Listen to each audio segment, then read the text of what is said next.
जी, अस्सलाम वालेकुम मोहतरम। उम्मीद है आप लोग खैरियत से हैं। मैं अदनान रहमान आपकी खिदमत में हाज़िर हूँ। अभी हमने डिस्कशन करनी है आज जो 2 अहम इवेंट्स थे जेपीवाई से रिलेटेड और कल जो आने वाले हैं, हमें अपने आप को उनके लिए किस तरह प्रिपेयर करना है।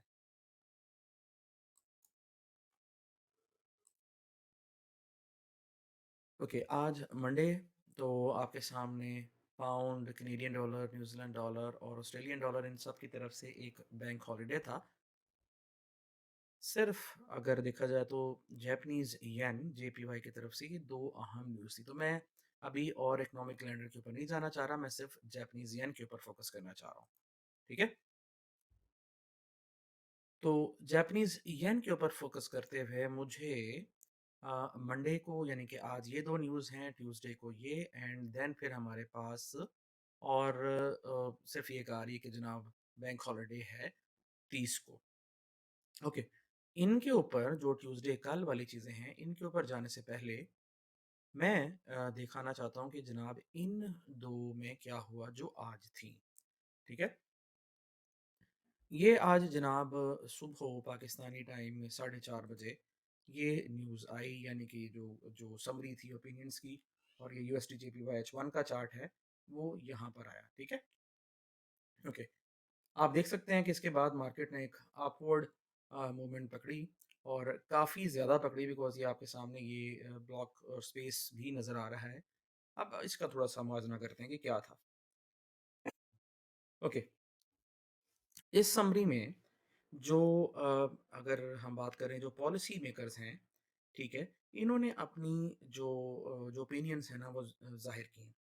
एक उन्होंने कहा कि जनाब हमारे ऊपर इन्फ्लेशन के जो प्रेशर्स हैं वो काफ़ी ज़्यादा हैं, ठीक है?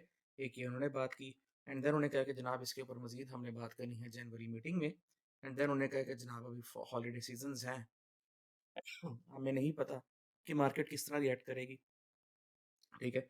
एंड देन जब उनसे प्रोजेक्शंस के बारे में पूछा गया, तो उन्होंने कहा है कि जनाब आप हम सीधा-सीधा आपको ये बताते हैं कि जनाब हमारी मिक्स्ड क्लूज़ ही हैं ओमिक्रॉन के स्टेटस के हवाले से। उनकी तरफ से कोई एक पक्का स्टेटस एक साइड वाला नहीं है। ये उन्होंने बात की, ठीक है? उनकी इस स्टेटमेंट की वजह से यूएसडी को स्ट्रेंथ मिली और यूएसडी की स्ट्रेंथ में 2-3 और भी चीज़ें हैं, वो मैं आप लोगों को पहले बता दूँ और वो क्या हैं कि यूएसडी में जो एक प्रोग्राम है जो बाइडेन साहब का कि जनाब बिल्ड बैक बेटर, ठीक है? उस प्रोग्राम में काफ़ी जो है ना वो सपोर्ट मिली। देन फिर मास्टरकार्ड ने अनाउंस किया कि जनाब उनकी तरफ से ही जनाब सिर्फ़ और सिर्फ़ रिटेल सेल्स में 8.5% का इज़ाफ़ा हुआ इन छुट्टियों में, ठीक है? एंड अब आपको पता है कि मार्केट में 2 चीज़ें सारी एनालिसिस या सारी फंडामेंटल्स के ऊपर या सारी ट्रेडिंग सर्कल के ऊपर डिपेंड कर रही हैं। एक ओमिक्रॉन, ठीक है? कि वो हर चीज़ के ऊपर सुपीरियर है, तो बिकॉज़ उसकी जो रिज़ल्ट्स हैं एंड देन उसके बाद यूएसडी की न्यूज़। तो अगर यूएसडी की न्यूज़ हमारे पास अच्छी आए या बुरी आए, that is more stronger than the other ones. तो यहाँ पर जैपनीज़ डाटा भी हमारे पास अच्छा ही आया है, बुरा नहीं आया, लेकिन वो यूएसडी के मुकाबले में ज़्यादा स्ट्रॉन्ग नहीं था या अगर बोला जाए कि यूएसडी को ज़्यादा प्रेफ़रेंस दी गई उस डाटा के ऊपर, ठीक है? ओके, अब चूँकि जो यूएसडी की तरफ से ये बात आ रहा है कि जनाब वायरस के ऊपर हमारा पूरा कंट्रोल है और ये उतना डेल्टा के मुकाबले में इतना स्ट्रॉन्ग या फिर डेंजरस नहीं है, तो इसीलिए जो है ना वो यूएसडी को ज़्यादा स्ट्रेंथ मिल रही है। एंड दूसरी बात ये है कि आज भी न्यूज़ आई थी कि जनाब हम इसकी जो वैक्सीन्स हैं या उसकी वैक्सीन्स को रोकने वाली रेमेडीज़ के ऊपर पूरा काम कर रहे हैं एंड हम सक्सेस अचीव कर रहे हैं। ठीक है? इसलिए जो है ना अगर ईज़ी वर्ड्स में बात करूँ कि वायरस क्योर की अगर बात हो तो यूएसडी में आप स्ट्रेंथ देखेंगे। ये एक सिंपल सी चीज़ है। ठीक है? गला मेरा ख़राब है, I am really very, very sorry. Okay, अब डॉलर का हमारा जो स्टार्ट था वो काफ़ी स्ट्रॉन्ग था और इसकी एक और रीज़न थी क्योंकि फेडरल रिज़र्व ने अपना जो हॉकिश स्टांस है वो बरकरार रखा। ठीक है? और वो क्या था हॉकिश स्टांस? उन्होंने ये कहा कि जनाब 2022 में हम तकरीबन या एटलीस्ट 3 रेट हाइक्स देखते हैं। तो ये एक स्ट्रेंथ वाली बात थी डॉलर इंडेक्स के लिए, जिसकी वजह से इस वजह से इस जैपनीज़ येन वाली चीज़ को नेग्लेक्ट किया गया। ठीक है? ओके, अब आ जाते हैं माहिरीन के ऊपर। माहिरीन क्या बात कर रहे हैं? वो ये बात कर रहे हैं कि जनाब हमारा इस यूएसडी जेपीवाई के ऊपर जो आउटलुक है 2022 का वो बुलिश है और हम इसको 116 तक जाता हुआ देखते हैं, यानी कि 114 है ना ये, तो 116 तक जाते हुए देखते हैं। ठीक है? अगर मैं इसको H4 के ऊपर कंप्लीट करूँ तो ये वाला। ओके, अब ये कब जा सकता है? ठीक है, ये जा सकता है 2022 के फर्स्ट क्वार्टर में। अगर मैं अभी लेवल्स ड्रॉ करूं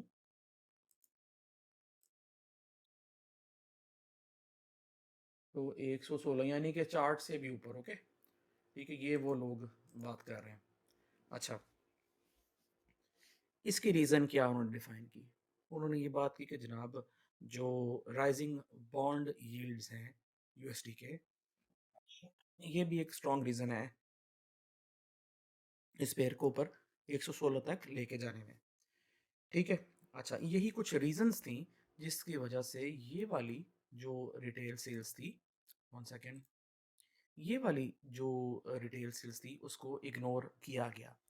अच्छा, अब हम आते हैं जी ये ट्यूसडे के ऊपर कि ट्यूसडे में हमारे सामने क्या-क्या चीज़ें आ रही हैं। अनएम्प्लॉयमेंट रेट, अनएम्प्लॉयमेंट रेट जो है ना वो इसका जो खबर आनी है सुबह 4:30 आनी है, 3:30 सॉरी 4:30, ठीक है? और ये आनी है यहाँ पर इस टाइम, ठीक है? ये जो है लो इम्पैक्ट वाली न्यूज़ होगी, कुछ ज़्यादा नहीं होगा क्योंकि इन दोनों में यही एक्सपेक्टेड है। इनका प्रीवियस भी 2.7 है और फोरकास्ट भी 2.7 है और ये अनचेंज्ड ही रहेगा और अनएम्प्लॉयमेंट जो है ना ये 2.7 रेट बहुत कम है। I mean like I mean आप दूसरे ममालिक में देखें उनका यहाँ अनएम्प्लॉयमेंट रेट बहुत ज़्यादा है। ठीक है? और मैं एक आर्टिकल पढ़ रहा था, उसमें उन्होंने ये भी बताया कि जनाब जो मार्च में और जून में, जुलाई में निकले हैं ना बंदे या बच्चे-बच्चियाँ यूनिवर्सिटी से, उन सब का मेरे ख़्याल से उनमें से सिर्फ़ और सिर्फ़ फ्यू परसेंट लोग हैं जिनको जॉब्स नहीं मिली, वरना बाकी सारे एम्प्लॉयड हैं। तो ये एक अच्छी न्यूज़ थी, लेकिन अगेन ये ओमिक्रॉन और वायरस और ये जो हॉकिश टिल्ट है, जो हॉकिश न्यूज़ है यूएसडी की तरफ से, उस वजह से ये इसको सप्रेस कर दिया गया। ठीक है? ओके, एंड देन अगर हम बात करें ये इंडस्ट्रियल प्रोडक्शन की, तो इंडस्ट्रियल प्रोडक्शन जो है ना मैं अगर आप लोगों से बात करता चलूँ तो जैपनीज़ इकॉनमी काफ़ी अच्छे तरीके से इंक्रीज़ हुई है प्रीवियस मंथ्स में। ये कोई 20 मिनट बाद निकलनी है, ठीक है? तो प्रीवियस मंथ्स में काफ़ी इंक्रीज़ हुई है और अभी आप देख लो कि 8 घंटे तकरीबन रह गए हैं दोनों न्यूज़ के आने में। ठीक है? और अभी अगेन ये अगर हम सारी चीज़ देखते हैं, तो जो माहिरीन हैं वो यही देखेंगे कि जनाब इसको 116 तक जाना चाहिए क्योंकि डॉलर में स्ट्रेंथ है। ठीक है? अच्छा, अगर हम टेक्निकली बात देखें, तो ये हमारा एक रेजिस्टेंस एरिया था या सप्लाई एरिया ओवर हियर, ये वाला मार्केट ने इसको ब्रीच किया। ब्रीच करने के बाद एक स्पेस बना के ऊपर क्लोज किया। तो मैं इस सिनेरियो में क्या समझता हूँ, मैं हमेशा इसको बुलिश सिनेरियो लेता हूँ जब ऐसा हो, एंड देन मैं वेट करता हूँ कि मुझे एक लो वॉल्यूम टेस्ट मिले। और लो वॉल्यूम टेस्ट कैसा? लो वॉल्यूम टेस्ट मुझे मिले ऐसा कि जनाब एक बेरिश कैंडल हो, ठीक है? अगर बेरिश हो तो वेरी गुड, और वो हो लो वॉल्यूम वाली, एंड देन उसके बाद मुझे अ, ये एक समझ लें कि एक अप बार मिले, ठीक है? और अप बार जो है वो वॉल्यूम उसका अगर कंसिडरेबली इंक्रीज होता जाए तो वो मेरे लिए और बेटर है, and then I will consider कि हाँ भी ठीक है। और इसी आशना में अगर 5 कैंडल्स ऐसे ही इस लाइन के ऊपर बन जाएं, ठीक है, तो ये बहुत ही अच्छा बुलिश सिनेरियो है। लेकिन अगर इसके बाद इसका रिस्क फैक्टर क्या है? इसका रिस्क फैक्टर ये है कि अगर हम लेट्स सपोज़ नीचे ब्रेक करते हैं एंड देन हमें लो वॉल्यूम वाला टेस्ट मिल जाए, ठीक है, something like this, and then एक डाउन बार मिल जाए एनीवेयर, लाज़मी नहीं है कि वो ऊपर हो, लाइक ऊपर की तरफ हो या लाज़मी नीचे लोज़ की तरफ हो, एक डाउन बार हो, ठीक है? और वो नीचे ये डाउन बार तो नीचे ही होती है, वो मिल जाए देन आई कैन एक्सपेक्ट कि हाँ, भी ठीक है, we can move towards the down side. तो ये एक सिनेरियो है, काइंडली आप इसको नोट करें, ठीक है? अच्छा, सीपीआई से रिलेटेड जो भी चीज़ें आएँगी वो ऑब्वियसली हमें एट दैट टाइम सुबह 10 बजे जो है ना मिलेगा। सीपीआई के ऊपर मैं बात नहीं करना चाह रहा फ़िलहाल अभी, क्योंकि मेरी इंटेंसिव रिसर्च उसके ऊपर नहीं हुई। ठीक है? अभी अगर हम अ, देखें, वेडनेसडे को कोई डाटा जापान की तरफ से नहीं है, ना थर्सडे को है, और जो थर्सडे को बल्कि ये है हमारे लिए छुट्टी है जापान में, ठीक है? ओके, इसके अलावा अगर हम और देखें तो पाउंड की भी और कैनेडियन डॉलर की भी छुट्टी है, एंड यूएसडी की तरफ से हमारे पास ये डाटा है जो कि ऑलमोस्ट सेम सेम ही है, ठीक है? तो आई डोंट थिंक सो इसका इम्पैक्ट कुछ होगा, है भी ये लो इम्पैक्टिंग न्यूज़ वाली, ठीक है भी इनके लो इम्पैक्ट। इसके बाद if you come to Wednesday, तो वेडनेसडे में भी ये चीज़ें हैं, लेकिन थर्सडे में ये एक मीडियम इम्पैक्ट वाली न्यूज़ है, ये वाली, ठीक है? और इधर एक और है ये वाली, बिकॉज़ इसके ऊपर बड़ी मार्केट जो है ना जाएगी, क्रेडिट सुसी के जो है ना इकोनॉमिक एक्सपेक्टेशंस। तो दिस वाज़ फॉर नाउ, ठीक है? आई होप आप लोग समझ सके हैं सारी बात को। एक चीज़ का ख़्याल रखिए कि मार्केट अभी let me grab my Fibonacci tool. Actually ये प्लेयर के ऊपर है, अब मुझे वो नज़र ही नहीं आ रहा, may be it is this one. नहीं, ये तो रेक्टेंगल आ गया, ये है, ओके? तो अगर हम इसको ऐसे भी करें तो बी केयरफुल के मार्केट अभी भी एग्जैक्टली 76 के ऊपर ही है, ठीक है? तो news can play out, news जो है वो अपना जोर दिखा सकती है इस लेवल के ऊपर, जैसे 61 पे भी दिखाया, यहाँ पर भी दिखा सकती है।